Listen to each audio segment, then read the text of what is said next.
Hello, आ गया जी। Yes sir. कुछ विद्वान लोग बीच में फोन कर करके,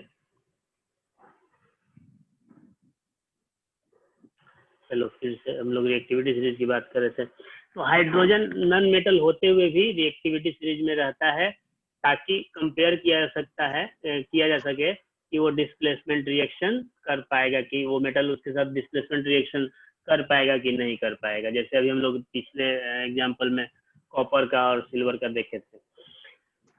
ठीक है, अब इसमें बहुत सारे बच्चों का सर इसमें टीन नहीं है, कोई कहेगा इसमें सर यूरेनियम नहीं है। तो मेटल 80-85 हैं, उसमें से जो सबसे ज्यादा यूज होने वाले मेटल्स हैं उन्हीं का ये सीरीज बनाया गया है। तो जरूरी नहीं है कि हमारा जो सीरीज है वही सीरीज उपेंद्र सर भी बनाए, वही सीरीज भारती सर भी बनाए, या वही सीरीज तुम बनाओ।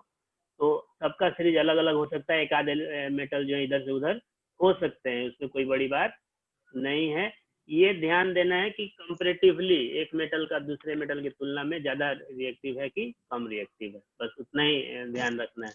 और इसको याद करने का एक मेथड बताए थे क्लास 8 में, अगर नहीं याद होगा तो कभी बता देंगे। ऐसे बहुत सारे बच्चे कहते हैं सर ऐसे ही ठीक है, मेथड की जरूरत नहीं। चलो आगे है, मेटल्स और नॉन मेटल्स आपस में कैसे रिएक्ट करते हैं। तो मेटल्स और नॉन मेटल्स जब आपस में रिएक्शन करते हैं तो ये 8 क्लास में तुम लोग को बताए थे और अभी भी बताए होंगे कि metals have a tendency to lose electrons and non metals have a tendency to gain electrons accept electrons. तो एक इलेक्ट्रॉन देने वाला है और एक इलेक्ट्रॉन लेने वाला है। जो देगा उस पर कौन सा चार्ज आएगा, 9th क्लास में पढ़ाए हैं जी गौर से। Sir plus. बचपन में खिचड़ी नहीं खा जाता क्या कॉपी पे?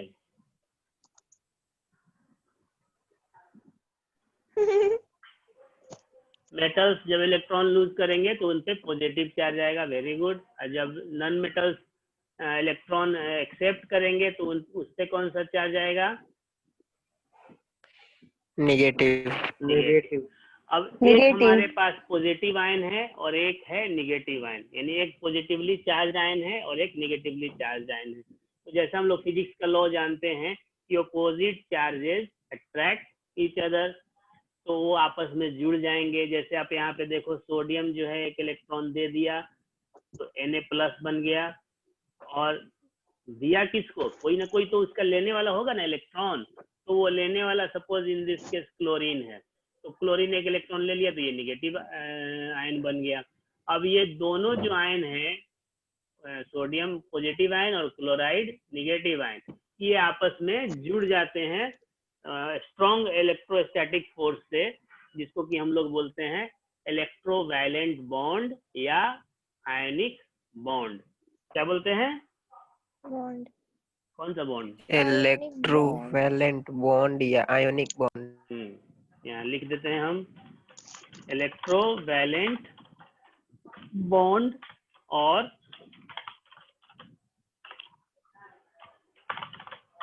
Ionic bond.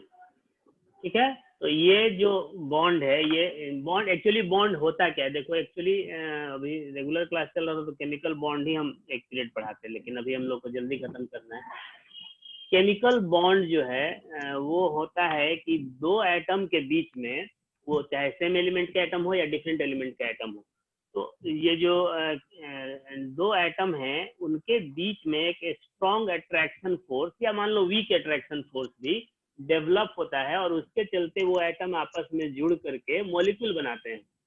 तो ये जो मॉलिक्यूल बनने की प्रक्रिया है, एटम से मॉलिक्यूल बनने की, ये टोटली डिपेंड करता है इलेक्ट्रॉन पे, और वो भी इलेक्ट्रॉन कौन से, लास्ट सेल के इलेक्ट्रॉन। 9th क्लास में पढ़ाए होंगे वैलेंस इलेक्ट्रॉन। तो जो वैलेंस इलेक्ट्रॉन्स हैं, जो कि किसी एटम के लास्ट सेल में प्रेजेंट इलेक्ट्रॉन्स हैं, उसी के चलते ये एटम्स आपस में जुड़ते हैं, और that is called chemical reaction या केमिकल बॉन्डिंग। आपस में जुड़ के एक अट्रैक्शन फोर्स के चलते वो जुड़ते हैं, that attraction force is called chemical bond. अब ये दो टाइप से होता है। एक होता है कि इलेक्ट्रॉन का कंप्लीट ट्रांसफर हो, यानी कि एक एटम इलेक्ट्रॉन दे और दूसरा उसको ले ले, एक उसमें डोनर होगा और एक एक्सेप्टर होगा। जैसे अभी आप देख रहे हो स्क्रीन पे कि मेटल जो है इलेक्ट्रॉन डोनर है और नॉन मेटल जो है वो इलेक्ट्रॉन एक्सेप्टर है। तो जो देगा उस पे प्लस चार्ज आएगा, जो लेगा उस पे माइनस चार्ज आएगा। तो और वो दोनों आपस में, चूंकि ऑपोजिट चार्जेस के बीच में वो अट्रैक्शन फोर्स डेवलप हो रहा है, तो काफी स्ट्रांग होता है। और इस अट्रैक्शन फोर्स को बोलते हैं इलेक्ट्रोवैलेंट बॉन्ड और आयनिक बॉन्ड। तो अगर कोई बोले डिफाइन करने के लिए इलेक्ट्रोवैलेंट या आयनिक बॉन्ड को, तो बोलेंगे the chemical bond which is formed between two atoms of different elements due to complete transfer of one or more electrons from one atom to another। फिर से बोल रहे हैं, ज्यादा लंबा हो गया तो कंफ्यूज हो गए। The chemical bond which is formed between two atoms by the complete transfer of one or more electrons from one atom to another is called electrovalent bond। Hindi में बोलते हैं कि जब ऐसा केमिकल बॉन्ड जो दो एटम के बीच में बनता है, कैसे बनता है? जब वो एक एटम एक से अधिक इलेक्ट्रॉन दूसरे एटम को कंप्लीट ट्रांसफर करता है। ठीक है, तो ये आपको इलेक्ट्रोवैलेंट बॉन्ड। अब जैसे मान लो कि आपको बनाना है MgCl2। ठीक है जी, MgCl2 कैसे बनेगा? मैग्नीशियम की वैलेंसी कितनी होती है? यहाँ स्क्रीन पे दिख भी रहा है सर +2। यानी कि मैग्नीशियम जो है वो 2 इलेक्ट्रॉन दे सकता है और आपको बनाना है क्लोरीन के साथ इसका बॉन्ड।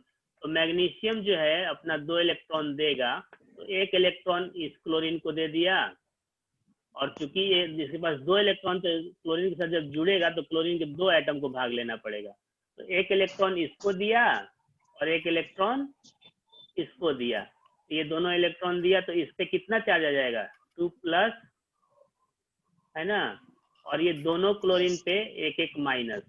तो ये आपका Mg2+ और Cl2Cl- हो गया। तो ये बन गया आपका MgCl2। तो एल्युमिनियम के साथ जब बनना होगा एल्युमिनियम और क्लोरीन का, तो AlCl3 बनेगा, क्योंकि एल्युमिनियम की वैलेंसी 3 होती है, तो 3 इलेक्ट्रॉन देगा और तीनों क्लोरीन 1 इलेक्ट्रॉन लेंगे और इस तरह से आपस में वो AlCl3 बनाएंगे। तो इसका आपको एग्जाम में इलेक्ट्रॉन डॉट स्ट्रक्चर बनाने को आता है। देखते हैं हम लोग इसके आगे की स्लाइड में इलेक्ट्रॉन डॉट स्ट्रक्चर है कि नहीं। ये देखो, यही है आपका इलेक्ट्रॉन डॉट स्ट्रक्चर। अब जैसे सोडियम का आपको स्क्रीन पे दिख रहा होगा, नहीं याद अगर है तो, एटॉमिक नंबर कितना है?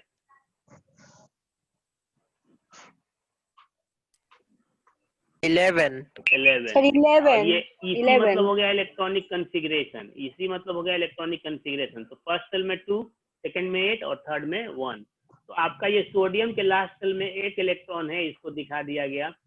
इस तरह से क्लोरीन जो है उसका एटॉमिक नंबर 17 है, इसका इलेक्ट्रॉनिक कॉन्फ़िगरेशन 2, 8 और 7 है, यानी कि लास्ट सेल में 7 इलेक्ट्रॉन है। तो आप देखो यहाँ पे 2, 2 4, 2 6 और 1 7। तो ये जो बाकी दो दिख रहे हैं ये पेयर में है। जो अनपेयर्ड है यानी ये वाला इलेक्ट्रॉन इसके साथ जुड़ेगा। कैसे जुड़ेगा? तो सोडियम अपना इलेक्ट्रॉन दे दिया क्लोरीन को, तो सोडियम पर आ गया प्लस चार्ज, और ये क्लोरीन पे देखो सोडियम वाला इलेक्ट्रॉन आ गया। ये जो पहले सोडियम के पास था अब ये आ गया किसके पास? क्लोरीन के पास। तो क्लोरीन पे माइनस चार्ज आ गया और सोडियम पे प्लस चार्ज आ गया, और ये बन गया आपका NaCl। तो ये जो हम लोग रिप्रेजेंट किए इस पूरा बॉन्ड फॉर्मेशन को, इस इलेक्ट्रॉन को दिखा करके, इसको बोलते हैं इलेक्ट्रॉन डॉट स्ट्रक्चर, या आपको लेविस डॉट स्ट्रक्चर भी बोलते हैं। ठीक है, कहीं कहीं पे सिर्फ लेविस स्ट्रक्चर भी लिखा रहता है। तो ये आपको अगर एग्जाम में आता है कि आप बनाइए इलेक्ट्रॉन डॉट स्ट्रक्चर, AlCl3 का बनाइए, MgCl2 का बनाइए, Na2O का बनाइए, तो इस तरह से बनाएंगे। अब इससे एक से अधिक का अगर हो तो हम लोग कैसे बनाएंगे वो भी देखेंगे हम लोग। इसको हटाएं। Yes sir. ये सबको क्लियर हो गया ना? Yes sir. Okay, yes sir. चलो आगे देखते हैं। हाँ, अब यहाँ देखो MgCl2 बना है, यानी एक से अधिक एटम, एक का एक एटम और दूसरे का एक से अधिक। तो आप देखो यहाँ मैग्नीशियम 2 इलेक्ट्रॉन दे सकता है, यानी कि इसके पास 2 इलेक्ट्रॉन देने की क्षमता है। तो अपना 1 इलेक्ट्रॉन इस क्लोरीन को दिया और लेकिन यहाँ पे क्लोरीन के लेने की क्षमता एक ही है, यह ध्यान दोगे। तो एक इलेक्ट्रॉन इसको दे दिया और 1 इलेक्ट्रॉन के लिए दूसरा क्लोरीन आएगा तो वो लेगा। तो 1 इलेक्ट्रॉन इसके पास दिख रहा है और 1 इलेक्ट्रॉन इसके पास दिख रहा है। इस पर 2+ चार्ज आ गया और ये दोनों पर एक निगेटिव चार्ज आ गया और आपका ये MgCl2 दिख रहा है, यहाँ पे बन गया। बीच में एक स्टेप अगर हम लोग चाहें तो और डाल सकते हैं, यानी इस एरो के पहले इस तरह से भी दिखा सकते हैं कि Mg एक Cl के साथ ऐसे बॉन्ड बना लिया और एक Cl के साथ ऐसे बॉन्ड बना लिया, तो ये अल्टीमेटली MgCl2 हो गया। उसी तरह से अगर Na2O बनाना है तो सोडियम के पास कितना इलेक्ट्रॉन होता है, हमको क्या बनाना है, बोलो। लो सब शांत हो गया है। किस कंपाउंड का स्ट्रक्चर बनाना है,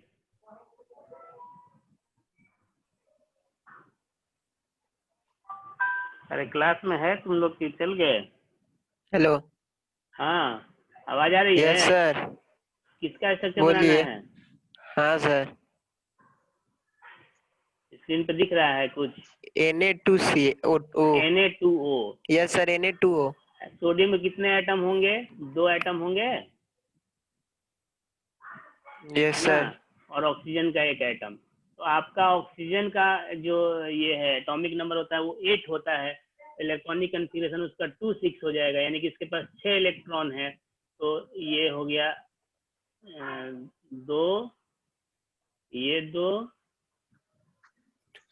और 2 अनपेयर्ड हो गया।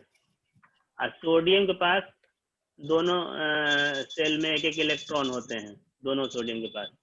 तो ये सोडियम अपना एक इलेक्ट्रॉन इसको दिया यहाँ पे और ये भी दिया इसको, तो आपका फाइनली क्या बन जाएगा, सोडियम पर, अरे तो बीच में फिर कटेगा, Na2+ और ऑक्सीजन पे आपको 2 2 4 और ये 2 6 और 2 8, इस पे 2 नेगेटिव आ गया।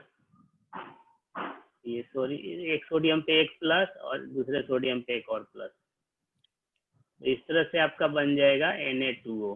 तो ये इलेक्ट्रॉन ट्रांसफर स्ट्रक्चर एग्जाम में आएगा, अभी आए या फाइनल में आएगा ही, तो उसको प्रैक्टिस कर लोगे लोग घर पे बनाने का, ठीक है। एक आध हम दे देते हैं होमवर्क में, उसको बना के रखोगे लोग, टाइम भी खत्म ही होने वाला है। कहाँ गया, किसका किसका बनाना है वो 2-3 हम दे देते हैं। एक तो AlCl3, ठीक है, और एक ZnO, और एक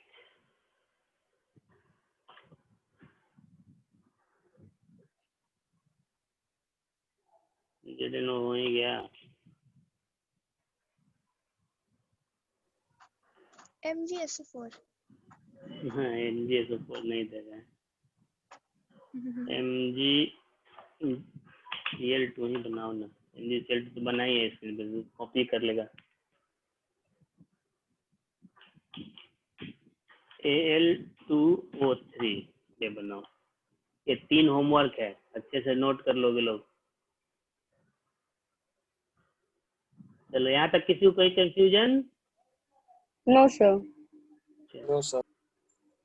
नो सर। आयनिक कंपाउंड, अब चूंकि जो आयनिक बॉन्ड बनेगा तो जो कंपाउंड बना वो भी आयनिक कंपाउंड कहलाएगा, ठीक है। तो आयनिक कंपाउंड के कुछ खास प्रॉपर्टीज होते हैं, उसके बारे में हम लोग फटाफट देख लेते हैं, टाइम बहुत कम बचा है। पहला है they are form by the transfer of sir और इलेक्ट्रॉन। 1-2 मिनट। हाँ 14 सेकंड दिख रहा है। Electrons are made up of ion, यानी कि ये जो भी आयनिक कंपाउंड्स बनते हैं ट्रांसफर ऑफ इलेक्ट्रॉन से बनते हैं। दूसरा है they are crystalline solids, they are hard crystalline solids, और चूंकि इनके बीच में अट्रैक्शन फोर्स ज्यादा होता है, so they have high melting points and boiling points. Exam में क्वेश्चन आता है कि why ionic compounds have high melting points and boiling points, तो उसका आंसर लिखना है because the attraction force between these molecules is very high, very strong. Next है these are soluble in water but insoluble in organic solvents like petrol, kerosene. तो क्योंकि ये polar होते हैं, इलेक्ट्रोवैलेंट नेचर के होते हैं, इसलिए वाटर में आसानी से घुल जाते हैं लेकिन ऑर्गेनिक सॉल्वेंट्स में नहीं घुलते। तो इसके भी रीजन में वही लिखेंगे, since they are electrovalent in nature, so they are easily soluble in water because water is a polar solvent and organic solvents are non-polar solvents, so they do not dissolve into it.